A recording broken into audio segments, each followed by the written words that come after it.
Maintenant, pour ce qui est des supporters qu'on va appeler les radicaux, parce que ça, on peut les appeler ultra-hooligans, ça va dépendre des contextes. Là, c'est autre chose. C'est-à-dire qu'on a des groupes qui se sont constitués, qui ont créé en quelque sorte leur rituel. Et ce rituel, c'est un rituel de rassemblement, un rituel d'excitation par rapport à des objectifs. Donc, être au rendez-vous à certains moments.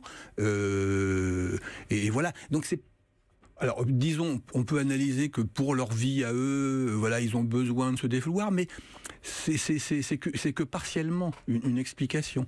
Il y a des explications qui sont plus liées au fonctionnement d'une collectivité. Comme dans la société. Comme dans la... Ouais. Patrick Mignon, est-ce que la politique de sanction est adaptée aux problèmes de violence ? Le principe du huis clos, par exemple, est-ce que c'est vraiment une bonne solution ? Alors, moi, je milite depuis le temps que je m'intéresse à la question pour des solutions qui vont être fondées effectivement beaucoup plus... Alors, sur le thème de dialogue, sur le thème de ne faisons pas des supporters alors violents, le niveau de violence en France est très bas, hein, des espèces de démons qui seraient comme ça des gens incontrôlables.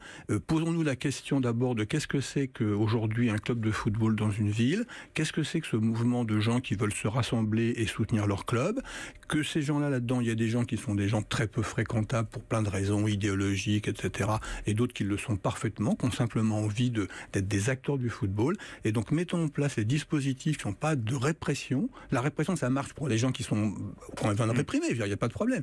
Mais pour d'autres, non, c'est pas ça. La question, c'est simplement des gens qui veulent être participants à leur manière du football. Donc là, il y a d'autres façons qu'on peut appeler dialogue, concertation, ce qu'on voudra.